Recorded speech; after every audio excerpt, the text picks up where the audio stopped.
네, 현재 시간 8시 27분 지나갑니다. 지금 보시고 계신 머니쇼는 SBS BG앱과 유튜브에서 실시간 시청이 가능합니다. 특히 SBS BG앱 다운로드 받으셔서 시청하시면 다양한 정보 확인해 보실 수 있고요. 더 많은 주식 정보 원하시는 분들은 카카오톡 채널에서 머니를 검색하셔서 친구 추가하시면 됩니다.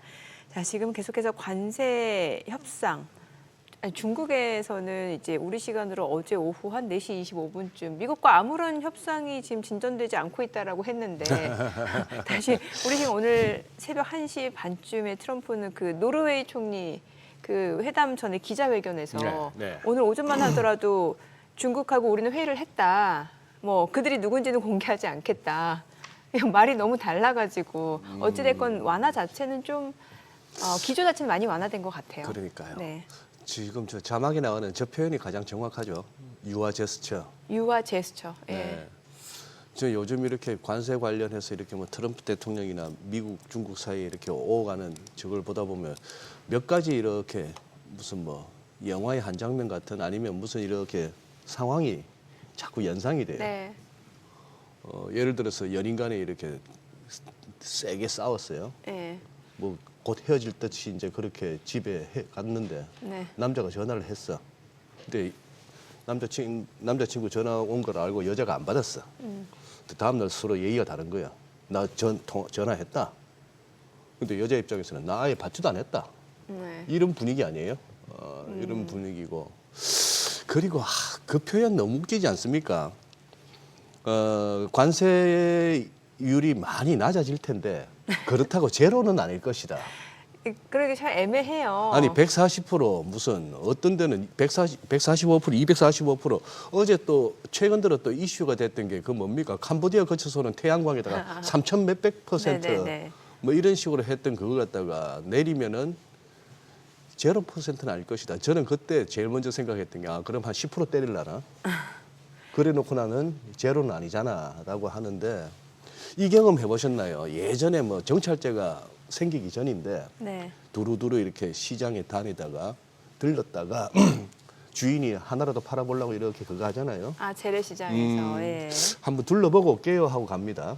그러면 이제 더 깎아주죠. 둘러보고 올게요 하면은 잘 들는데 근데 문제는 갔다가 돌아보고 다시 그쪽에 가잖아요. 그럼 고자세죠. 그러면 갑자기 주인의 말투나 네. 자세가 달라집니다. 네. 이 손님 결국 아까 봤던 그거 사러 왔구나.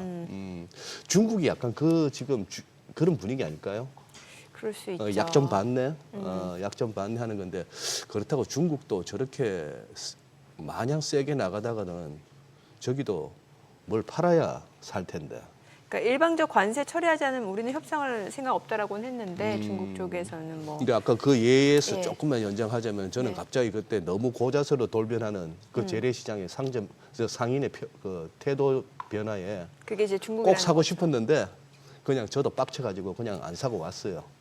미국을 너무 화나게 하는 것도 아닌 것 같아요. 근데 이제 중요한 건 전제는 서로 간의 그러니까 대체제가 있어야 되는 글쎄 거예요. 그 부분이 없는 가운데 이렇게 네. 자꾸 이렇게 부딪히고 있으니까. 근데 대체제가 없으면- 시장은 대충 눈치는 챈 것 같아요. 그렇죠. 파국으로는 못 가겠구나 양쪽 다. 네네네. 그런 것 같습니다. 자, 뭐 관세 이슈, 뭐 시장 이야기 좀 두루두루 해보도록 하겠습니다. 네. 오늘 키움증권 투자전략팀의 한지영 연구원 모셨습니다. 어서 어서 오세요. 오세요. 네, 안녕하십니까. 예. 네, 우리 한 또 이틀 만에 또 한영원님 뵙네요. 한영원님 모셔놓고 또 저희 둘이 서설이 길었습니다만. 근데 되게 공감 같습니다. 재래시장 이야기. 재래시장. 재래시장. 약간 또 지금은 아니지만 옛날에 이제 용산에 이제 횡행했던 문화. 그 용산? 얼마까지 아. 알아보고 오셨어요. 이것도 전자상가. 얼마까지 네, 알아보고 오셨어요? 비슷하지 않나라고 보고 있죠. 네. 그 표현 네. 얼마까지 알아보셨어요? 관세를 얼마까지 알아봤냐 이렇게 이런 식으로 얘기하지 않았나 중국이. 그러니까 물건 하나 사는데 너무 심리전이 치열하니까 그렇죠. 피곤하죠. 지금 심리전, 여론전이 또 만만치 않은 것 같아요. 맞습니다. 중국과 미국 사이에. 그리고 베센트하고 트럼프가 지금 맡은 역할이 딱 정해져 있잖아요, 보면은. 예. 예, 그렇기도 하고. 그래도 이제 한 사흘 동안에 참 시장은 준비는 돼 있었나 봅니다. 그렇죠. 지금 나스닥 같은 경우도 지금 3거래일 연속 네. 2%대 네, 상승했으니까 그렇죠. 뭐 아직 뭐 상황 종료라고 보기에는 일러도 그래도 시장은 말씀하신 대로 이제 뭐 최악까지는 뭐 극단으로는 안 가겠다. 파국은 네. 아닐 거다. 이런 쪽에 돈을 걸고 있는 것 같기는 해요. 예. 지금 얼추 지금 독일이나 유로스톡스도 얼추 네. 보니까 그렇고 지금 나스닥도 그렇고 이게 지금 4월 2일, 4월 3일 그때 상호관세 발표했던 그 당시 레벨까지 거의 다 와버렸어요. 그렇죠.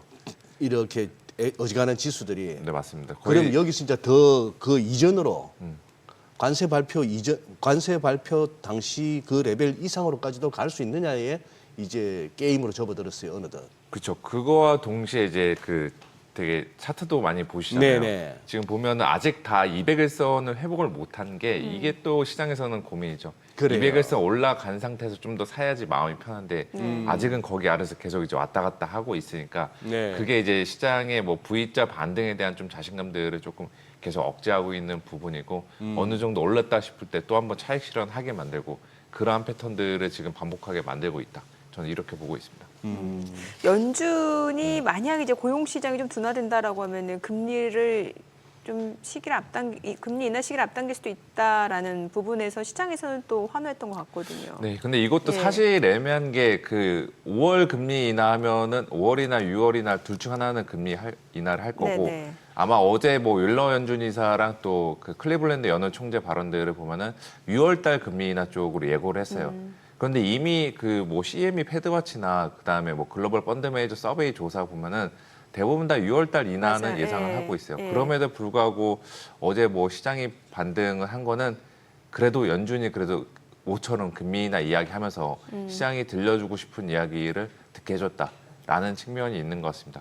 또 따지고 보면은 긴급 금리 인하 같은 경우도 요즘에 폴리마켓이라는 되게 유명한 베팅 사이트 네, 있잖아요. 그렇죠. 맞아요. 거기서도 긴급 금리 인하 확률에 베팅하는 사람들이 많이 늘어나고 있어요. 현재 뭐 20%대로 늘어났으니까. 예. 20%까지 갔다고요? 예, 뭐 두 달 전만 하더라도 거의 0%였는데 그래서 만약에 긴급금리 인하를 하게 되면 이건 또 시장이 별로 좋지는 않을 것 같습니다. 그렇죠. 그만큼 경기가 그렇죠. 둔화될 수도 있다라는 걸 뭔가 시사하는 문제가 거니까. 생겼으니까. 예, 그리고 예. 어제 월러 연준 이사가 이야기한 부분 중에 눈여겨볼 만한 대목이 고용 시장이 향후에 더 악화되면은 네. 우리는 생각했던 것보다 더 빠르게 많이 금리 인하할 수 있다라고 이야기했는데 이거는 워딩을 그대로 받아들여 보면은 결코 좋은 소식은 아니죠. 그렇죠. 고용 시장이 망가질 대로 망가진 상태에서 금리 인하를 한 번에 크게 한다? 이거는 저희가 과거에 뭐 연준 금리 인하 사이클에서 봤다시피 전체적으로 뭐 증시에는 결코 좋지는 않은데 그럼에도 불구하고 지금 시장은 그 사후 약방문식으로 연준이 금리 인하를 하기보다는 예전에 저희가 작년 9월에 예상했던 것처럼 선제적으로 금리 인하를 해주면서 시장에 좀 불을 꺼주겠다. 이런 식의 좀 분위기로 해석을 한 것 같습니다. 크리스토퍼 월러의 저 발언에 대해서 그럼 시장은 호재로 인식을 한 게 사실 뜯어보면 안 좋을 수도 있는 내용인데 어찌 보면 시장은 뭔가 상승할 만한 이유를 좀 계속해서 찾고 있는 거네요. 그렇죠. 이제 그 악재에 대해서는 이제 어지간해서는 좀 면역 예. 내성이 생긴 것 같고 이제 호재에 대해서 조금 더 이제 민감도를 높여가고 있는 국면이다. 이렇게 보고 있습니다. 지금 우리 한 연구님께서 이제 월러 이사의 발언을 갖다 소개하다 보니까 우리 방금 화면에서 네. 트럼프 대통령하고 크리스토프 월러 연준 이사하고 이렇게 같이 나오는 장면이 나왔는데 뭐 우리 제작진에서 그럴 의도는 아니었겠지만 저걸 갖다가 파월 의장이 저 장면을 봤더라면은 굉장히 빈정상하겠네요. 그렇죠. 이제 소위 한번, 말하는 제가 벌써 그림자 의장이야? 뭐 그런 생각할 수도 있고. 패싱 논란이에요, 이거는. 안 그래도 둘이 살이 되게 안 좋은데 너 왜 우리 라인 안 타고 저 라인을 타? 이런 식으로 글쎄, 해석할 수가 있죠. 그럴 해석할 수가 있죠. 있겠네요. 예. 근데 뭐 설마 우리 제작진이 그 정도까지 의도해서 한 건 아닌 것 같고. 그러니까 아니 우리는, 지금 어제 우리 바로 이제 관세 협상이 이루어졌다는 거 아닙니까? 한미 간에. 네, 맞습니다. 얼추 그러면 한 78분, 뭐 한 80분 같으면 1시간 20분 네. 정도. 중간에 통역도 왔다 갔다 뭐 했을 테니까. 그러면은 이 정도에서 무슨 합의를 나오기는 일단 첫 대면이니까 근데 나쁘지 않았다는 거 아니에요? 네, 나쁘진 않은 것 같고 사전에 양측 다 좀 준비를 많이 해갔으니까 저 시간 안에 끝난 것 같아요. 그래서 뭐 어제 오늘 저희 최상목 대통령 권한대행 분의 코멘트를 봐도 최상목 지금은 부총리죠. 예, 부총리. 권한대행은 예, 이제 예. 한덕수 예. 총리니까. 그 네. 봐도 전체적 코멘트는 성과는 조금 뭐 소개 성과는 있었다 식으로 이야기를 하고 있는데 그래요. 근데 문제는 그거겠죠. 이제 사실상에 우리나라는 지금 컨트롤 타워가 아직 없잖아요. 예. 그렇죠. 본캐가 아직 없는 상태에서 음. 부캐가 가서 이야기하는 게 좀 한계가 있다. 음. 그래서 제가 봤을 때 이거 그 7월 뭐 6일인가 7월 초 이후에 그때서야 이제 저희 그때쯤 임박해서야 저희가 한국과 미국의 관세 협상이 어느 정도 진정이 되는지 그 가시성이 좀 더 명확해지지 않을까라고 보고 있는 거죠. 그 7월 8일이 그 상호 관세 유예 시기 종료되는 시기고 그때 그쵸. 줄라이 패키지 준비한다는 거잖아요. 맞습니다. 예. 뭐 어찌됐건 베센트 장관은 지금 뭐 한국은 최상의 준비로 임했다라는 그런 평가를 했고 네. 빠르면 다음 주 중에 우리나라와 이제 미국 간의 그 협상과 관련해서는 잠정 합의에 도달할 것이다 이랬으니까요. 그래서 저 같은 경우도 결국 지금은 약간 불투명성들이 있는데 현재 미국 쪽에서 트럼프가 하는 행동들의 수위나 스탠스의 미묘한 전환들을 보면은 한국이 원하는 것들을 어느 정도 들어주면서 또 우리나라한테도 요구하는 것들은 꽤 있겠죠. 그 둘 간에 결국에는 협상에서 결과물이 나올 거냐 안 나올 거냐 그 여부의 문제보다는 그 안에 있는 디테일이 더 중요하지 않을까라고 보고 있고 그 디테일 역시도 저는 이제 6월달 이후에 우리 이제 대선 치르고 나서 그 이후에는 저희가 좀 더 본격적으로 셈법을 할 수 있지 않을까 이렇게 생각하고 있습니다. 그리고 사실은 어제 이 시간대에 좀 다뤘어야 하는데 저희가 좀 빠뜨린 감이 없지 않아 네. 있습니다. 우리나라 1분기 네, 성장률. 네, 이게 결국 역성장. 네, 역성장이죠. 한은에서 이렇게 한은에서 슬쩍 스포일러를 네, 맞습니다. 흘렸습니다만 조심해라 역성장 나올 수도 있다라고 알려는 줬는데 실제 역성장이 나왔어요. 한번 그 내용도 알려주시고 지금 시장에서 이 부분이 어떻게 좀 민감한가요? 한 의원님 보시기에. 경제 측면에서는 또 일반 국민 정서 측면에서는 마이너스 성장을 기록했다라는 게 되게 두려울 만한 숫자인데 네. 주식 시장에서는 크게 신경을 아직 쓰고 있지는 않은 것 같습니다. 그래요. 그 통상적으로 한국 증시 같은 경우는 이게 되게 역설적이기도 하고 어떻게 보면 이제 우리나라가 가진 구조적인 특징이기도 한데 국내 지표에는 어지간해서는 잘 반응을 안 해요. 수출 빼고 나머지 뭐 소매 판매나 산업 생산, 국내 뭐 GDP 여기에 대해서 그렇게 반응을 안 한다라고 보시면 될 것 같고 그 1분기 데이터 같은 경우는 사실상에 많이 지연된 데이터잖아요. 이미 네네네. 한참 지나고 나서 발표된 예. 데이터니까 미래를 보고 미래에 대해서 디스카운트나 프리미엄을 얻는 게 특기인 주식시장 입장에서는 아하. 이 데이터에는 그렇게 민감하게 반응하지 않는다라고 보시면 될 것 같고요. 예. 또 그 전에 나왔던 재료가 있었죠. 그 이틀 전인가 이제 IMF에서 한국 성장률 전망치 1.0%로 하향을 했으니까 예. 그러면서 이제 다들 이거 관세 충격이랑 또 뭐 산불 이슈 그리고 국내 이제 그 대선 전에 있었던 전국에 대한 불확실성들이 아직 남아 있다라는 것들 다들 선제적으로는 조금 받아들이고 주가의 중간중간에 부분적으로 반영이 와서 이번 여기에 대해서는 그 마이너스 성장에 대해서는 증시에서는 그렇게 민감하게 반응하지는 않은 것 같고 오히려 또 그 생각은 해볼 수가 있는 것 같더라고요. 1분기 성장률이 생각보다 잘 안 나왔으니까 이거는 지금 추경 말고도 대선 끝나고 나서도 추가적으로 한 번 더 예산을 편성해서 경기를 부양하겠다. 뭔가 이쪽으로는 재정 정책. 생각해 볼 수 있는 거죠. 그래서 저 같은 경우도 국내 증시 뭐 이따가 뒤에서도 이야기를 드리겠지만 네. 국내 증시 보면은 뭐 업종과 손바뀜 원래는 있었지만 요즘에 예. 워낙 좀 많이 빨리 맞아요. 돌아가는 예. 측면들이 있잖아요. 예. 그 가운데 요즘에 다시 승률이 높아질 수 있는 업종은 내수 관련주들. 이것들도 저희가 한번 같이 보시면 좋지 않나. 아, 그래요? 네. 뭐 부양 말씀 경기 부양 예. 모멘텀과 관련해서 그게 한번 그들에게는 단기적이라도 재료가 될 수 있기 때문에 좀 내수 관련주들은 좀 계속 저희가 포트에도 관심을 놓고서 지켜볼 필요가 있다. 이렇게 말씀을 드릴게요. 지금 저 자료에 글씨가 작아서 그렇지 전기 대비니까 작년 4분기 대비 지난 1, 네. 2, 3월 중에 국내 총생산 GDP는 마이너스 0.2, 네. 국민 총소득 GDI는 마이너스 0.4. 작년 4분기도 그다지 좋지 않았는데 그 좋지 않았던 작년 4분기보다 1, 2, 3월이 더 안 좋았으니까 지표 자체는 어떻게 보면 좀 참담하다 할 수도 있는데 말씀하신 대로 네. 시장에서는 근데 저것 때문인가요? 어제 우리가 미국 장 많이 오른 거에 비해서 우리 장이 못 간 게 저게 네. 영향을 줬나요? 저것도 있었던 것 같고 그래도 우리나라 그 실적 시즌 진행을 하면서 실적. 거기에다 지금 실적 시즌들이 상당히 좀 평가절하되고 되게 기대를 많이 안 하고 있는 부분들이 많잖아요. 그게 1분기 실적 되게 좋았는데. 예. 잘 나오면 뭐하냐. 어차피 2분기부터 만약에 수요 공급 발생하면 어쩔 예, 건데 예. 여기에 대한 조금 우려스러운 시각들이 국내 증시에서도 계속 조금 확산이 되지 않았나 보고 있죠. 지금 내수주 좀 말씀을 주셨는데 이게 지금 실물 경제하고 좀 자본 시장은 약간은 조금 별개로 네. 지금 좀 볼 필요는 있다는 말씀 주셨는데 이게 경제학적으로 봤을 때 역성장이 2분기 연속 이어지면 경기 침체잖아요. 맞습니다. 예. 마이너스 2개 분기 연속으로 하면은 경기 침체인데 그러면 그때도 내수주 가능하지 않을까 싶어요. 내수주 경기 오히려. 침체로 예. 가면은 이제 그 전에 내수주들은 주가는 한 번 더 먼저, 흔들릴 수가 있겠죠. 예. 침체라는 게 이제 사후적으로 판명이 되는 거고 그렇죠. 근데 개인적으로 침체까지는 가지는 않을 것 같다. 이렇게 보고 있죠. 침체로 빠지게 되려면은 그 1분기 때 그 성장 기여를 끌어내렸던 요인들이 고스란히 이제 이어져야 2분기까지 그렇죠. 전해져야 되는데 그거는 전해질 가능성 크진 않다.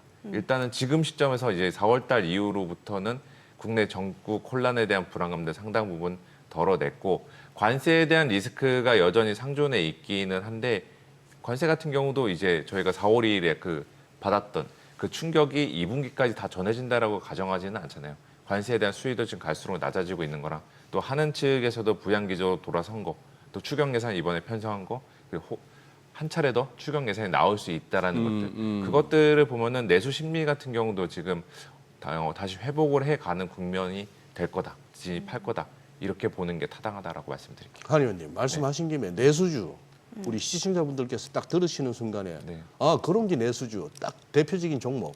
뭐 그 백화점 같은 업종, 유통업종들도 있을 거고. 어제 신세그룹주 많이 올라간 네. 거는 또 이게 그렇죠. 트럼프 뭐 주니어 어떻게 보면 방한 소식. 이마트 같은 것도 내수주네요.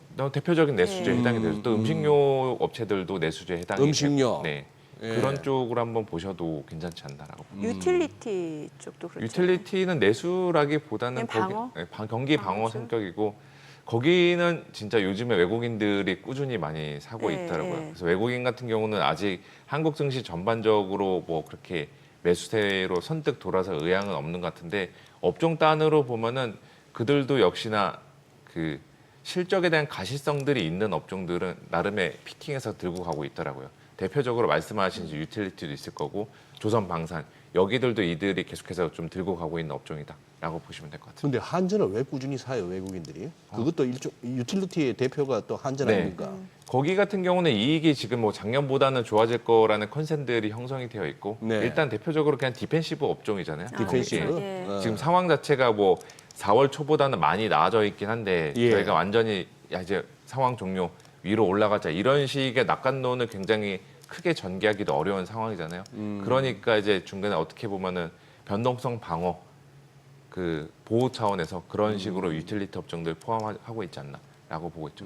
그래서 외국인 같은 경우는 그냥 다른 게 아니라 어떻게 보면 유틸리티라는 방패를 들고 지금 싸우고 있는 업종이다. 플레이를 한다. 이렇게 보시면 될 것 같아요. 근데 지금 한 의원님 예를 들어 지금 한국 증시에서 주도주가 어디냐라고 하면은 뭐 답할 만한 그게 나옵니까? 나오겠죠. 조선방산. 조선, 조선방산. 네. 이 두 개가 지금은 지난 몇 개월 동안에도 주도주였고 좀 더 길게 보면은 1년 넘게 주도주 예, 이런 예. 상태인데 지금도 여전히 주도주라고 저는 보고 있어요. 그게 왜 저도 이 판단을 했냐면은 네. 그 소장님께서도 시장을 좀 오래 보시면 알겠지만 저희가 한번 폭락을 한번 크게 마신 다음에 시장이 예. 반등할 때 예. 그때 나오는 현상 중 하나가 기존 주도주들은 기존 그 지위를 내려놓고 예. 새로운 주도주가 부상을 하잖아요. 그렇죠. 예. 근데 지금 같은 경우는 저희가 4월 그 초에 그 폭락을 한 다음에 올라올 때도 조선방산 이 업체들의 업종 상승률이 가장 센 편이었어요. 그 이들은 쉽게 주도주의 지위를 내려놓지 않고 있다라는 거죠. 그 동시에 이것도 어떻게 보면은 트럼프 때문에 주도주가 될 수 있다라고 보고 있는데 저희가 이제 실적 시즌에 대해서 이번에 1분기 실적 시즌을 많이 신경을 안 쓰는 게 예. 1분기 때는 어차피 관세로 인해서 선수 땡긴 것도 있으니까 숫자들이나 데이터들은 다 잘 나올 텐데 문제는 2분기, 3분기 지날수록 관세 리스크가 계속되면은 여기에 대해서 이제 비용 부담 늘어나고 또 수요 공백들이 발생하게 되잖아요. 예. 그렇게 되면 실적 추정에 있어서 굉장히 애널리스트들이나 많은 사람들이 어려움을 겪게 되는데 조선방산 같은 경우는 수주 베이스 산업이니까 좀 더 다른 업종들에 비해서는 실적 가시성이 더 있는 업종들이죠. 그런 것들이 지금 조선방산주들에게 계속 긍정적인 모멘텀 형성하고 있다라고 보시면 될 것 같고요.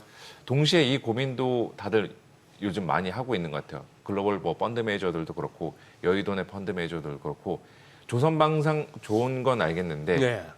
밸류에이션에 대해서 계속 조금 부담이 있다. 그리고 너무나도 많은 이들이 들고 있으니까 혹시나 얘네가 팔고 나가면은 수급 쪽으로 확 쏠림이 아래로 가지 않을까 이 우려들을 하고 있는데 문제는 이들을 팔고 명확히 갈 만한 데가 많지는 않다라는 그렇죠. 거. 예. 대안이 없다라는 것도 어떻게 보면은 조선방산주가 지금 시점에서 여전히 주도주의 힘을 발휘할 수 있게 만드는 원동력이다라고 보시면 될 것 같습니다. 네. 근데 뭐 사실 어떻게 보면은 실적 합니다만 사실은 뭐 미국도 뭐 실적 갖고 움직이는 것 같지는 않은 게 네. 테슬라 지난 1분기 실적 나온 날 이후로 날아가는 거 보세요. 네. 그러면 또 다들 또 그렇게 얘기하죠. 주식은 뭐 사이드미러, 백미러로 뒤를 보는 게 아니고 전방을 그렇죠. 보고 네. 뭐 기대감 미래로 보고 가는 거야. 네. 뭐 이거 아니면은 그거 다 반영해서 그동안 빠졌던 거야 하면 할 말은 없는데. 그렇죠. 뭐 기반형, 선반영 됐다 이런 식으로. 이제. 네. 암만 그래도 그렇지. SK 하이닉스는 그 좋은 실적 나왔는데 못 오르는 게 난 참 그래요. 그렇죠. 근데 오늘은 아마 올라갈 것 오늘은? 같다는 생각을 하고 있고요. 어제 같은 경우도 역시나 1분기 실적은 잘 나왔는데 향후에 이제 HBM 쪽에서 수요가 불투명한 것도 있고 또 트럼프 관세 중에 아직 발표 안 된 게 반도체 개별 품목 예. 관세인데 예. 이 관세에 대한 불확실성들도 여전히 상존하니까 이후에 이제 실적에 대한 좀 자신감들은 아직 명확하지 않아 부족한 상태라는 게 어제 주가 부진에 고스란히 이어지지 않았나라고 보고 있고 그런데 이제 오늘 뭐 장 끝나고 나서나 어제 미국 장 중에 뭐 램리서치 실적 발표 잘 나왔고 예. 그다음에 아마존이랑 아마존 같은 경우도 우리 캐펙스 지출 줄일 생각 없다라고 어허. 하고 또 그 알파벳 실적도 어닝 서프에다가 예, 캐펙스 이런 거 그렇더라고요. 계속 유지한다라는 내용들을 봤을 때 뭐 그 디램 쪽, 레거시 쪽들은 아직 뭐 관세에 대한 불확실성들이 남아 있고 쉽게 떨쳐내기는 어렵지만 HBM 쪽들은 이들의 하이퍼스케일러 업체들의 캐펙스 투자 기조 지속 이게 계속 긍정적으로 모멘텀을 작용할 거다라고 보고 있습니다. 그 투자자 입장에서 보면은 왜 그동안 한동안 며칠 동안 그 뭐 셀 아메리카라는 얘기 많았었잖아요. 그러면은 그러니까 미국 주식 채권 뭐 다 네, 팔고 예. 그런데 간밤에 보면 채권도 올랐습니다. 가격이 그러니까 수익률은 떨어진 네. 거죠. 근데 이제 혹자는 그럼 셀 아메리카면은 대안이 있느냐, 뭘 사냐, 그렇죠. 없다는 거죠. 자, 그런 앞서서 뭐 그러면 주요 200일선 이제 네. 올라서는 걸 좀 확인을 해볼 필요는 있다라는 말씀을 주시긴 했지만 투자자 관점에서 미국하고 우리나라하고 네. 어느 쪽이 조금 더 매력적이라고 보시는 거예요? 둘 중 하나로 하면 가장 지금 편한 대답은 둘 다인데 둘 다? 근데 좀 방송에서는 이제 둘 중 하나는 찍어줘야 되니까 예. 저는 한국이 좀 더 나을 거다라고 보고 있습니다. 우리나라가 밸류에이션 상으로도 미국보다 한국이 훨씬 많이 싼 편이고 또 한국이랑 미국이랑 유럽이랑 중국이랑 다른 나라 국가들이랑도 그 채권 대비 주식 투자 매력도를 측정해 보면은 한국이 가장 크게 높기는 해요. 그리고 한국 같은 경우는 그 특징적인 점이 빠질 때는 제일 크게 빠지고 올라갈 때는 좀 많이 올라가는 그런 좀 탄력적인 그 역동적인 주가 흐름을 가진 주식 시장인데 지금 향후의 상황들은 저는 갈수록 좀 좋아진다라고 좀 개선될 거다라고 네네. 보고 있거든요. 그랬을 때는 한국의 투자 매력은 저는 계속 높아질 거다. 그러니까 미국도 많이 빠진 만큼 반등은 나오겠지만 한국 같은 경우도 연말까지 가서 봤을 때는 지금 자리보다는 더 많은 높은 위치에 올라가 있을 거다. 이렇게 좀 보고 있습니다. 그런데 이제 뭐 살려고 하면은 조선도 그렇고 방산도 그렇고 좀 비싸 보인단 말이죠. 네. 그렇다고 선뜻 반도체 쪽 손 안 나가고 그래서 좀 애매한 감이 있거든요. 그렇죠. 예. 반면에 미국의 빅테크들은 왜 성장성 보면 좋다는 얘기 네. 여전하고 또 AI 산업 쪽에서는 여전히 주도주고 네. 또 가격이 많이 떨어지니까 뭔가 좀 가격적인 메리트도 있어 보이고 네. 이렇단 말이죠. 그 미국이랑 한국이랑 그 약간 구조적인 산업의 예. 차이가 있기는 한데 만약에 이제 이 생각도 한번 해봐야 돼요. 미국 빅테크들이 주가가 정신 차려서 올라가게 되면은 정신 차려서. 예, 예. 한국도 같이 올라갈 특히나 반도체 같은 경우는 같이 따라갈 여력들이 크죠. 네. 우리나라 반도체주들이 다시 못 가기 시작한 시점도 빅테크들 주가들이 휘청거리는 그 시점에서부터거든요. 어떻게 보면은 곡간 속에서 인심이 난다고 그렇죠. 빅테크 애들 이제 다시 인심들이 생겨나게 되면은 저는 이거 우리나라 반도체 업체들한테도 좋은 흐름을 보이지 않을까라고 보고 있고. 국간에서 인신 난다. 그러면 우리나라 뭔가 정치적 안정이 되면서 이제 재정 정책이라든지 네, 이런 그것도 부분이 있고 되면. 미국 쪽의 아. 그 빅테크 업체들이 예, 예. 향후 수요나 투자에 대해서 낙관적인 전망을 제시하면 할수록 뭐 삼성전자도 그렇고 그다음에 SK 하이닉스도 네네. 그렇고 전반적인 반도체 업종들도 같이 갈 수 있는 모멘텀이 된다라고 보시면 될 것 같습니다. 알겠습니다. 근데 개인적으로 예. 미국도 굉장히 지금 투자 매력도 높다라고 네네. 저는 생각하고 있어요. 특히나 엔비디아 같은 경우는 얼마 전에 주가가 100불을 밑으로, 깨려 예. 내렸었는데 100불대에 깨졌을 때 밸류에이션이 제가 지난번 방송에서 말씀드렸지만 2016, 17년도 때 밸류에이션이에요. 매력적인데요. 그렇죠. 그 당시 때 엔비디아는 이걸로 데이터 센터로 예. 돈을 버는 업체가 아니었는데 예. 그 정도 예. 레벨까지 내려간 거는 확실히 여기도 가격 메리트는 있는 기업들이다. 라고 보시면 될 것 같습니다. 네. 자, 지금 시각 8시 52분 향해 갑니다. 오늘 양시장 호가 상황 체크해 보겠습니다. 먼저 코스피 예상 체결 지수부터 볼게요. 오늘 코스피 0.8% 상승 출발 예상됩니다. 단숨에 20포인트 넘게 좀 올라갈 걸로 보여지네요. 아무래도 미증시가 또 3거래 연속 상승했고 이 부분도 반영이 되는 시장 분위기일 것 같습니다. 2,542포인트로 집계되고 있고요. 코스닥은 강보합권 예상됩니다. 예상 체결 지수는 727포인트입니다. 시가총액 상위 종목 예상 체결가 보겠습니다. 삼성전자 1.4% 상승 예상되고요. 호가는 56,500원, SK하이닉스 2% 상승 예상됩니다. 예상 체결가 182,900원. LG에너지솔루션이 1.7% 상승 출발 예상되고 있고요. 지금 호가 347,500원이죠. 삼성바이오로직스도 소폭 상승 예상됩니다. 호가는 149,000원. 현대차입니다. 1% 상승 예상되고요. 예상 체결가 198,800원. 그리고 기아는 오늘 보합 출발 예상되고 있고요. 삼성전자 우선주 상승 출발 예상됩니다. 한화 에어로스페이스 오늘 0.4% 상승 출발 예상되고 있고요. 호가는 828,000원으로 집계가 됩니다. 셀트리온 강보합권 예상되고요. HD현대중공업 최근에 조선주는 굉장히 좋은데 오늘 3% 상승 출발 예상됩니다. 지금 호가는 388,000원으로 집계가 됩니다. 코스닥 시가총액 상위 종목 이상 체결가도 보도록 하겠습니다. 알테오젠 오늘 2.7% 하락 예상되고요. 호가는 378,000원, 에코프로뱀 1.8% 오름세가 예상됩니다. 예상 체결가 102,700원, HLB는 1% 하락 예상되고요. 에코프로 2% 상승 예상됩니다. 호가 51,100원입니다. 레인보 로보틱스 0.5% 상승 예상되고요. 예상가가 288,000원. 휴젤 보도록 하겠습니다. 강보합 출발 예상되고요. 보합 0.28% 소폭 하락 예상되고 클래시스가 0.3% 오름세 예상됩니다. 호가는 64,300원. 펩트론 오늘 1% 반등 좀 시도할 걸로 보여집니다. 예상가가 176,300원이고요. 리가캠바이오입니다. 오늘 2% 하락 예상되고요. 예상가 111,000원. 파마리서치 강보합권 예상되고 있습니다. 자, 이제 개장까지 6분가량 남았는데요. 오늘은 확실히 대형주가 좀 탄력적으로 올라갈 걸로 보여지네요. 호가 분위기는. 네, 그러네요. 네. 지금 저거보다 더 가도 되지 않을까? 그렇죠. 생각보다 네. 생각보다 조금, 동시효과는 조금 약간 약하네요. 아쉽네요. 예. 저보다 더 갈 수 있을 것 같은 근데 흐름인데. 오전에 너무 또 갭상승해서 가면은 오후 들어서 약간 그 상승폭이 축소되는 경향도 아직은 있으니까 차라리 네, 좀 시장의 이렇게 특성을 잘 알고 계시네요. 네, 약간 급상승 출발은 불안한 신호가 약간 아니고. 불안해요. 그렇죠. 네, 너무 떠서 출발하면 네. 떨어질 것 같아서. 그러니 종가 배팅을 안 할 수가 없는 그렇죠. 거예요. 그렇죠. 50대 50이지만 네. 이거 아침에 훅 갭상승 출발하면 네. 그때 손 나가기가 뭐하고. 그렇죠. 예. 그 예전에는 그 금요일 오후 한 2시 넘어서 떨어질 때 사고 월요일 오전에 상승할 때 팔고 이런 단타도 매력적인 시기가 있었죠. 그러니까. 네. 잘하시네요, 주식. 아니, 그러니까 단타를 할 때 그렇다는 거죠. 빠꼼이. 예, 아니, 빠꼼이. 요즘엔 좀 갖고 있는 현금이 네. 없어서 좀 어떻게 해야 될지를 모르겠어요, 요즘에는. 아니, 많은 분들이 왜냐하면 연말에 또 미국 가셨던 분들은 그렇죠. 그때 한참 달러도 강세였죠. 네, 그렇죠. 지금 대비로. 지금 뭐 빼자니 애매한 거예요. 왜냐면 달러 인덱스가 좀 떨어져 있다 보니까 그 달러원 환율도 놓고 봤을 때 지금 빼자니 손해고. 그렇죠. 환율에서도 손실을 보고 예. 있고 주가 측면에서도 손실을 보고 있고 예. 좀 애매한 부분이 있죠. 네.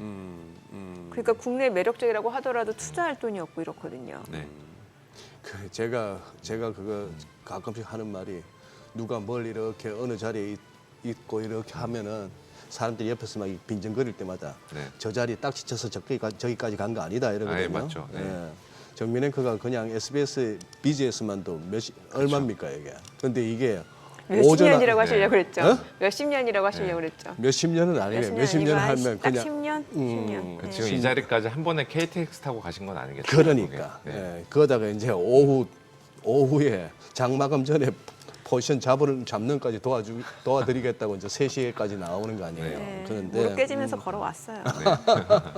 근데 제가 요거 생각하기에 지난 월요일 날 오후에 제가 머니쇼 플러스에 나와가지고 아마 또 정민앵커 말은 안 해도 눈빛에서 제가 느끼는데 네. 나스닥 14,000 얘기할 때 알아봤다 하는 표정이에요. 그런데 네. 다시 한번 보시라고 네. 17,000 정도까지는 반등이 충분히 나오겠으나 왜 그렇게 말씀하셨어요? 그러니까 이렇게 한번 지금은 올라갔다가, 이제 17,000인데 지금 17,000도 슬쩍 올라서 가지고 애초에 찍히는 레벨이 17,500이고 맞습니다. 지금 이제 S&P 500도 보면은 그동안 고점 대비 하락에 딱 절반까지 왔어요. 거의 20%까지 빠졌다가 한 10% 미만 내로 줄어들었죠. 절반까지 왔는데 소위 말하는 절반이 아닌 이제 61.8%라고 하는 조정의 맥시까지를 통상적으로 다 채운다 하면은 미국 장도 아직은 조금 더 여지가 있는 거예요. 이제 그런 상황 하에서 우리가 2,560 어라운드 코스피가 여기가 찍혀지는 이 저항도 뚫을 수 있는가? 네. 그것도 궁금하고 저는 오늘 삼성전자 진짜 장 열리고 어떻게 될지 궁금하네요. 삼성전자. 저는 SK하이닉스. 저는 삼성전자가 궁금한 게 차트쟁이 입장에서 네. 5일선, 네. 21선, 61선, 121선이 다 뭉쳤어요 지금. 아, 이거 5만 이제 칠- 조만간 방향이 여기서 나온다는 어쨌거나 거죠. 뭐 위든 수렴했네요. 아래든 방향이 나와줘야 되는데 지금 흐름은 왠지 에너지는 한번 위로 한번 튈 것 같은. 네.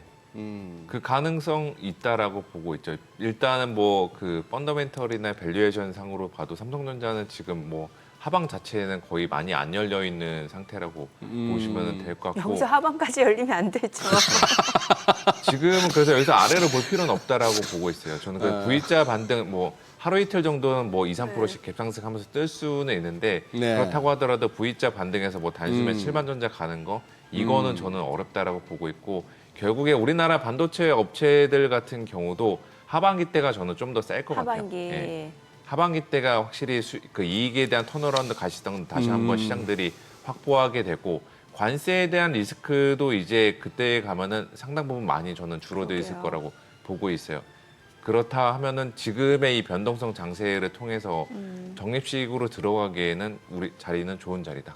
이렇게 좀 말씀드릴게요. 그리고 보니까 이제 SK하이닉스 같은 경우는 이제 디램 쪽뿐만 아니라 네. CXL 쪽까지도 뭐 넓히겠다라는 거예요. 구체적으로 어떤 내용인지 좀 알려주세요. 저도 CXL 쪽들은 별로 많이 공부가 안 된 네네. 상태여서 여기에 대해서는 좀 저도 뭐 섹터 애널리스트가 아니어서 말씀드리기가 조심스럽고 지금 하이닉스 같은 경우는 그냥 HBM 쪽들만 저희가 계속 좀 중시해서 봐야 되지 않나라고 보고 있죠. HBM. 네, HBM. 그래서 결국에는 이제 SK 하이닉스 주가 같은 경우도 엔비디아 주가랑 거기 실적 향방에 그렇죠. 고스란히 따라갈 거고 지금 엔비디아 실적 같은 경우는 이제 5월 중순에 있으니까 지금부터 그때까지는 굉장히 좀 장기적인 시간이잖아요. 그 전에 저희가 확인할 수 있는 게 지금 오늘 발표된 알파벳, 그다음에 다음 주부터 예정된 뭐 메타, 마이크로소프트, 애플 이런 업체 그 빅테크 업체들의 캐펙스 변화를 저희가 계속 좀 예의주시해야 되지 않나라고 보고 있죠. 네. 자, 오늘 국내 증시 흐름 좀 기대가 됩니다. 아무래도 뉴욕 증시가 사흘 연속 좀 안도 랠리를 이어갔고 트럼프 대통령의 관세 협상에 대한 기조 자체가 굉장히 완화적으로 좀 유화적으로 바뀐 그런 탓에 그런 덕에 또 뉴욕 증시가 올랐기 때문에 오늘 국내 증시 흐름도 좀 기대해 볼 법한데요. 오늘 양시장 출발 상황 좀 체크해 보도록 하겠습니다. 국내 증시 개장합니다.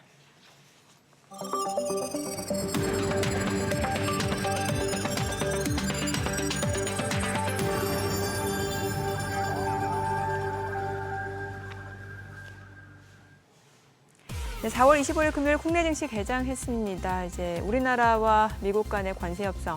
어제 이제 오후 9시 그러니까 동부 시간으로 이제 오전 8시겠죠. 이제 78분여간 진행이 됐습니다. 스카페센트 재무장관은 이제 우리나라가 굉장히 최상의 준비로 임했다라는 평가를 했고 빠르면 다음 주 중에 우리나라 관세 협상은 좀 잠정 합의일 것이다라는 부분. 결과적으로 지금 미국과의 관세 협상 전반적으로 좀 완화적인 무드로 흐르고 있는 점이 시장의 호재로 인식이 됐고요. 또 연준의 금리 인하 시기가 조금 앞당겨질 수 있다는 기대감도 한몫했던 것 같습니다. 자, 오늘 양시장 상승 출발 보여줍니다. 오늘 코스피가 0.8% 올라가면서 2,544포인트, 그리고 코스닥도 0.4% 올라갑니다. 729포인트입니다. 양시장 상승 출발이고요. 시가총액 상위 종목 시초가 보겠습니다. 삼성전자 오늘 1% 상승합니다. 56,300원, SK하이닉스 2% 올라갑니다. 182,300원. LG에너지솔루션도 1.4% 올라갑니다. 345,500원이고요. 삼성바이오로직스는 좀 떨어지네요. 104만 원. 현대차가 올라갑니다. 193,300원이고 기아도 0.6% 올라갑니다. 89,000원이죠. 삼성전자 우선주가 0.98% 올라갑니다. 한화 에어로스페이스도 0.3% 상승하면서 827,000원. 셀트리온 강박권이고요. HD 현대중공업 3.5% 상승합니다. 39만 1,750원에 거래되고 있습니다. 코스닥 시가총액 상위 종목 시초가도 보겠습니다. 코스닥은 오늘 알테오젠이 좀 물량이 많이 나오네요. 지금 3% 하락입니다. 37만 6천 원에 거래되고 있고요. 리노공업은 지금 시가총액 2위까지 올라온 걸 봤을 때는 일단은 지금 20%, 15% 급등을 합니다. 리노공업. 오늘 액면 분할 이슈가 있어요. 그리고 액면 분할 이후 지금 거래가 재개된 상황에서 오늘 19%, 20% 급등을 하고 있는 상황입니다. 주가는 현재 4만 원을 넘어서면서 41,400원. 자, 그리고 에코프로비엠은 0.7% 올라갑니다. 10만 1,600원이고 HLB가 0.7% 떨어집니다. 54,800원. 에코프로가 0.6% 상승하면서 5만 400원에 거래되고 있고요. 휴젤 0.9% 상승합니다. 지금 36만 4,500원. 레인보우 로보틱스도 0.3% 올라가고요. 클래시스는 떨어집니다. 6만 3,700원. 리가캔바이오 약보합이고 팩트론이 0.7% 올라가면서 17만 7천 원. 파마리서치 강보합권이죠. 자, 오늘 시장에서 특징을 보여주고 있는 섹터 종목들 체크해 보도록 하겠습니다. 오늘 이제 원전주가 움직임 보입니다. 아무래도 호가에서도 움직임이 괜찮았는데 두산 에너빌리티가 지금 3% 올라갑니다. 27,750원에 거래되고 있고요. 우진이 5% 이상 올라갑니다. 8,010원 선이고 지금 한전기술도 3% 올라갑니다. 65,700원, G2파워도 5% 올라가고요. 그리고 우진엔텍도 지금 4% 상승하면서 19,070원에 거래되고 있습니다. 우리기술, 오르비텍, 한전KPS 모두 2% 이상 상승 흐름 보여줍니다. 그리고 보성파워텍, BHI도 각각 3%에서 2% 상승 흐름 보여주고 있습니다. 오늘 원전주 올라가고요. CXL 관련주 올라갑니다. 퀄리타스 반도체가 6% 이상 상승 중입니다. 지금 14,910원이고요. TLB도 3% 올라갑니다. 19,270원. 코리아 서킷도 상승 중이고 네오셈 3.6% 올라가면서 9,990원. 오킨스전자, 파두 모두 상승 흐름 이어지고 있습니다. 오픈엣지 테크놀로지도 2.68% 상승 중입니다. 그리고 오늘 조선주 흐름 좋죠. 앞서 보셨다시피 HD 현대중공업 지금 6% 넘게 올라갑니다. 상승폭이 좀 더 확대가 됐습니다. 40만 원이네요. 자, 그리고 HD 현대미포도 1.8% 상승 중입니다. 16만 1,500원. 삼성중공업은 좀 떨어지고 하나오션 3% 이상 올라가자 8만 3,600원. HD 한국조선해양도 4% 오름세로 25만 9,500원에 거래되고 있습니다. 오늘 조선주 원전주 흐름 좋습니다. 자, 그리고 HBM 쪽 흐름 좋아요. 테크윙 4% 올라가고 PSK홀딩스도 3% 상승 중이고 오로스 테크놀로지 2.7% 올라가고요. ST 2.6% 상승, 한미반도체 85,600원 상승 흐름 보여줍니다. 이오테크닉스까지도 올라가고요. HPSP 오늘 반도체 다 좋아요. 그러니까 지금 보시다시피 HBM, CXL 다 좋습니다. 랜드 쪽도 다 좋고요. 수급 상황 좀 체크해 보도록 하겠습니다. 오늘 유가증권 시장에서 외국인 기관이 삽니다. 각각 338억 원, 기관은 242억 원 순매수고요. 개인은 팝니다. 525억 원 매도 우위고 코스닥에서 개인 투자자는 69억 원 순매수 그리고 외국인은 7억 원, 기관은 43억 원 매도 우위. 오늘 외국인 선물에서 좀 많이 사요. 지금 2,000개 넘게 순매수 보여줍니다. 환율 체크해 보도록 하겠습니다. 달러원 환율입니다. 정기적 마감 대비로 3원 하락한 1,432원에 개장이 됐습니다. 오늘 양시장 오늘 대형적으로 굉장히 좋아요. 반도체 섹터 다 그죠? 좋네요. 조선주가 진짜 조선주. 세네요. 그러니까요. 확실히 조선인은 조선주를 해야 되는 건지. 조선인은 지금 개그하시는 거예요? 어디 가서 하지 마세요. 네. 저랑 소장님의 코드는 좀 잘 맞는 것 같아요. 그래요. 저도 못 쳐다봐요. 나는 너무 재밌는데. 아재들은 지금 많이 네. 웃으셨을 것 같은데. 조선주. 근데 지금 들어가기 너무 비싸 보여가지고요, 조선주. 근데 항상 올라갈 때마다 그 생각들 근데 이게 하는데. 몇 년 만에 슈퍼 사이클이라면서요. 예, 그쵸. 그리고 어제 그리고 컨퍼런스 콜에서도 이제 되게 자신감 있게 이야기를 하다 보니까 네. 2007년, 8년도 사례를 언급하면서 네. 그러니까 이게 좀 시장에 계속 좀 수급을 붙게 만드는 역할을 하고 있는 것 같고 관세가 계속 증시에 머물러 있는 이상 여기는 어떻게 보면은 그냥 하나의 증신의 변동성 관리 장치 이거 보면 되지 않을까. 저희가 불과 한 1년 전만 하더라도 시장에서 살 거 없고 별로 플레이할 게 없으면은 그냥 반도체 사서 그냥 코스피나 따라가자. 맞아요, 이게 맞아요. 되게 일반적이었는데 지금은 반도체에서 조선방산을 조금 옮겨간 것 같아요. 이제 조선방산주에 대한 인식들도 이전과 좀 많이 변하지 않았나라고 보고 있죠. 하긴 조선주가 이렇게 좀 주도주로 뭔가 자리매김한 게 생각해보면 16년 전 그렇죠. 정도 된 것 같아요. 그리고 그 태조 이방원 장세 때 2020년을 기억하시죠? 그 당시 예. 때도 조선방산주가 예, 주도주였는데 원래 우리나라 증시는 조선방산이 주도주면은 어. 그의 시장 별로 안 좋은 거잖아요. 그렇죠. 예. 네, 근데 지금은 이제 또 조선방산 아, 아. 가면 시장도 가고 확실히 여기도 구조적인 뭔가 그 인식의 변화 이게 최근에 수년 몇 개월간에 걸쳐서 계속 반영이 되지 않았나라고 보고 있습니다. 그리고 태조 이방원 때는 너무 많잖아요, 사실. 그쵸. 그거보다는 좀 뭔가 이게 좀 좁혀질 때가 저 시세도 나고 시장 흐름도 맞습니다. 좋았던 것 같거든요. 예. 그리고 원래 그런 밈이 나오면은 꼭지 신호인데 네. 아직 조선방산 가지고서 특별한 밈이 안 나오고 그렇죠. 있다는 예. 것도 아, 좀 더 이제 불안감을 덜 수 있는 요인이 아닌가 이렇게 보고 있습니다. 지금 보자. 아니 저도 지금 채팅창을 보면서 그거 한번 네. 점검하고 있는데 네네. 뭐 카카오가 갑자기 이렇게 오늘 그러게요. 같은 날 5% 빠지는데요. 5% 넘게 빠지네요. 네. 음, SK텔레콤에서 네. 그 4,133억 원 규모 카카오 지분 전량을 매각했다는 아, 소식이 그 얘기가 있네요. 있어요. 물량 예, 앞에 예. 또 장사가 없으니까 저희가 저는 한 의원님 이걸 좀 여쭤보고 싶은데 저는 아까 제가 한 의원님 좋아하는 이유가 아까 CXL에 관련해서 네. 정민행 그 질문에 좀 공부가 부족해서라고 네. 말씀하셨잖아요. 네, 맞아요. 저는 어려워요. 그런 모습이 저는 참 좋은데 네. 이 바닥에서 보면은 한 번도 그쪽에 경험하거나 공부하지도 않았던 사람들이 2차 전지 전문가랍시고 막 나서고 있고 아. 그거 이제 마태이가 가니까 지가 언제부터 또 바이오 그거 하라고 또 해서 그렇습니다. 고객들은 완전 지금 뭐 탈탈 털어먹게 해놓고 지는 떼돈을 버는 사람들이 네. 몇몇 있는데 이 바이오가 궁금해요. 네. 바이오가 지금 사실 좀 글쎄 삼성 바이오로직스 같은 경우는 실적도 받쳐주더라고요. 네. 근데 이거 말고 지금 알테오젠이나 삼천당 이 두 개가 네. 엄청난 시세를 내면서 바이오 하는 어떤 분위기를 만들었습니다. 네. 얘들도 비만 쪽이잖아요. 네, 맞습니다. 지금 이 부분에 좀 어떤 점검이 필요하지 않습니까? 이 두 개는 벌써 여기 한번 같은- 출렁임이 있었는데. 그렇죠. 여기 같은 경우도 결국에는 이제 그 탑다운 단 여기서 봤을 때는 매크로 환경이나 그 트럼프 환경도 같이 봐야 될 것 같아요. 전체적으로 제가 봤을 때.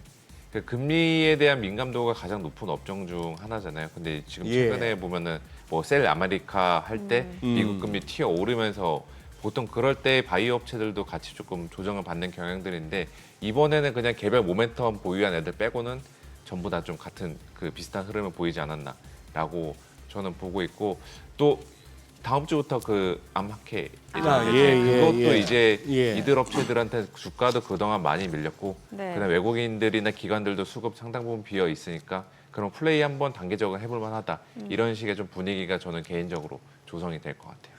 아니 오늘 오랜만에 보니까 그 하나솔루션이 8% 7% 올라가는데 하나솔루션 하면 대표적으로 태양광 관련주잖아요. 그쵸. 그러면 최근에 보면은 이제 결국엔 전력 수요가 급증할 수밖에 없는데 그렇죠. 여러모로 AI 쪽으로만 예. 생각을 해봐도 예, 그래서 뭐 신재생 아니면 네. 기존의 이제 화석연료 에너지 다 지금 다 올라가는 추세긴 한데 네. 그거보다도 또 중국 태양광에다가 3천 몇백 프로 관세 관세 때린 것도 반사수에 뭐 있고. 기대감도 있는 예. 것 같다라고 보고 있죠. 예. 근데 이게 참 같은 섹터 내에서도 종목별로 좀 엇갈리는 게 예전에 그 OCI 홀딩스는 오늘 좀 많이 떨어지는 게 영업이익이 또 네. 안 좋았다고 하니 이건 또 이렇게 참 안 좋을 땐 실적을 그대로 반영하고 네. 실적 좋을 땐 주가에 반영이 안 되고 이게 좀 아쉽긴 하네요. 그게 이제 다 관세가 만들어낸 부정적인 그냥 나비 효과라고 보시면 될 것 같아요. 그래서 예. 우리나라 같은 경우도 원래 같은 경우면은 오늘 시장 전체적으로 한 1%나 2%대 이상으로 뜨고 시작해도 이상하지 않는데 네. 아직 한국은 미국보다 더 관세 취약성들이 상대적으로 높은 국가이다 보니까 네. 그게 이제 올라가면은 좀 어느 정도 방망이 짧게 잡은 다음에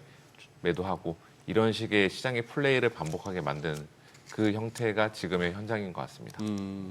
외국인들 오늘 거래소에서 현선물 사네요. 선물 많이 선물 사죠. 뭐 3천 개가 넘었으니까 지금 한 10분 만에 예. 외국인 수급에 대해서는 어떻게 짐작되는 바가 없으세요?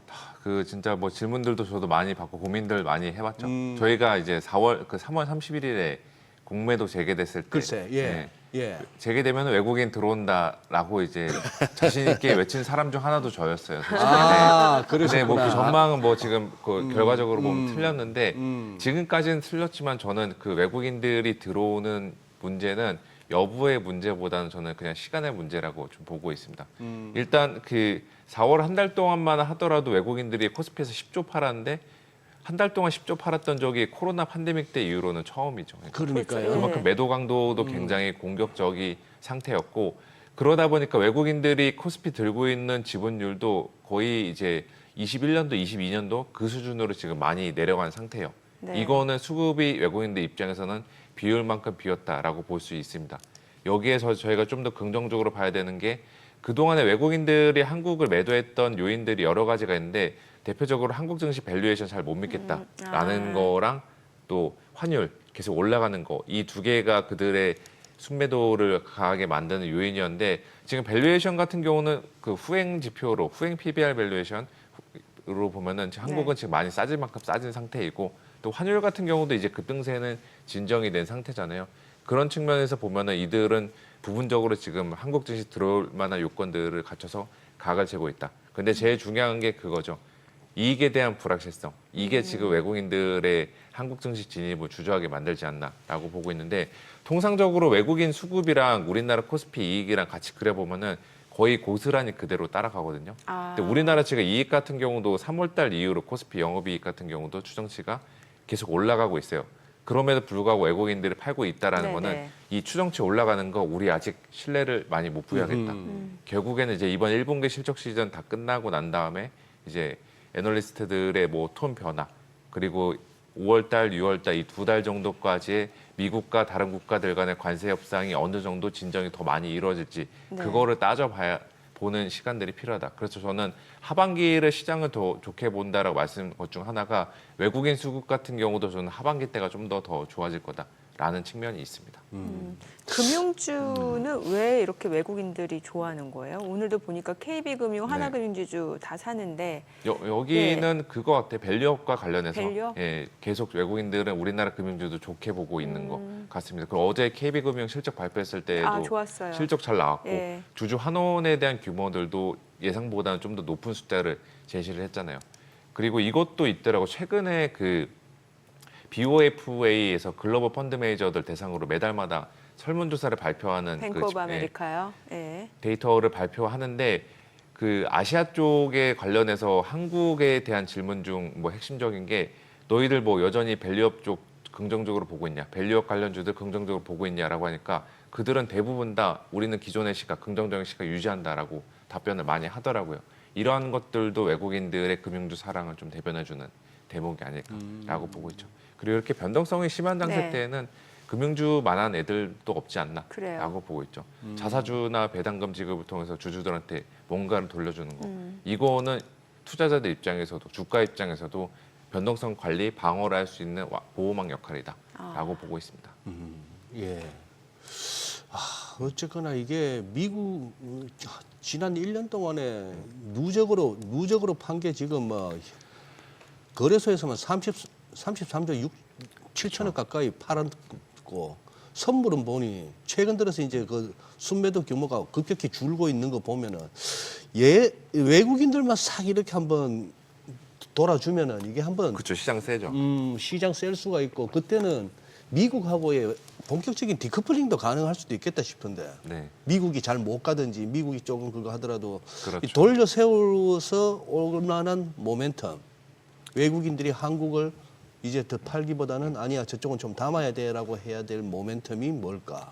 결국에는 반도체에 달려있죠. 시가총액 가장 큰 비중. 그러니까 외국인들이 반도체를 많이 사면 살수록 순매수 네. 잡히는 금액들도 많아지니까 반도체 주가의 본격적인 반등 여부 거기에 달려있다. 이렇게 저는 보고 있습니다. 예. 자동차 섹터는 어떻게 보세요? 뭐 현대차 같은 경우도 사실 실적 좋았고 지금 그 이전에 정의선 회장이 뭐 투자도 약속을 네, 했고 네. 이제 관세에 대해서 물론 불확실성이 좀 남아 있긴 합니다만 앞으로 뭐 미국 시장 점유율이라든지 이런 글로벌 판매량을 봤을 때까지 고려한다라면은 주가 전망 어떻게 볼 수 있을까요? 여기도 지금 뭐 거의 그 주가상으로는 네. 그 악재 바닥을 통과하고 있는 지점인 것 같아요. 근데 이제 V자로 통과한다라기보다는 좀 네. 다져가고 있는 그 정도 레벨이 아닐까라고 보고 있고 지금 자동차 같은 경우는 대표적으로 관세 피해주이고 솔직히 예. 저기 같은 경우는 트럼프 당선되면서부터 주구장창 주가가 계속 아래로 흘러내렸었는데 그렇죠. 이번에도 역시나 이거 발표가 나고 나서 애널리스트들의 코멘트나 전망치 변화를 보면 그렇게 좋진 않아요. 네. 계속 조금 아래로 계속 깎고 하향 조정을 하고 있더라고요. 이 말은 여기들은 관세에 대한 리스크를 아직 주가상으로는 온전히 다 소화는 하지 못했다라고 보고 있는데 그럼에도 불구하고 이제는 여기도 저는 분할이라도 좀 사볼 만한 구간이라고 보는 것도 여기 밸류에이션도 지금 현대차 같은 경우도 PER이 4배 그렇죠. 정도로 내려갔으니까 예. 굉장히 많이 싸진 상태라는 거. 또 수급 빈집도 여기가 대표적인 거예요. 수급 빈지. 네, 여기 같은 경우도 지금 뭐 기관도 그렇고 그 외국인들도 그렇고 별로 많이 안 산 사요. 종목. 예. 사봤자 별로 먹을 게 없으니까 지금 그렇게 많이 비어 있는 종목들인데 이렇게 수급 빈집 같은 경우도 한번 주가가 올라갈 때마다 수급 효과로 역설적인 수급 효과로 주가 탄력성도 더 강할 수 있다는 그런 측면에서 봐도 좋지 않나라고 보고 있죠. 알겠습니다. 소장님 더 여쭤보실 거 있으세요? 아니요, 좀 애껴 놓으시고. 네, 다음 주에 좀 시간이 더, 어느덧 이렇게 되네요. 여쭤보겠습니다. 그러니까요. 오늘 예. 내용 잘 들었습니다. 네. 고맙습니다. 네, 고맙습니다. 네, 오늘 들으신 내용과 관련해서 더 다양한 정보 원하시는 분들은 카카오톡 채널에서 머니래 검색하셔서 친구 추가하시기 바랍니다. 자, 그리고 증시 전망 궁금하신 분들은요, 또 카카오톡 채널 머니랩에서 증시 전망 리포트 전해드리고 있고요. 머니쇼가 없는 토요일에는 오전 11시부터 유튜브 채널 머니랩에서 또 뉴욕 증시 리뷰까지 만나보실 수 있으니까요. 참고하시기 바랍니다.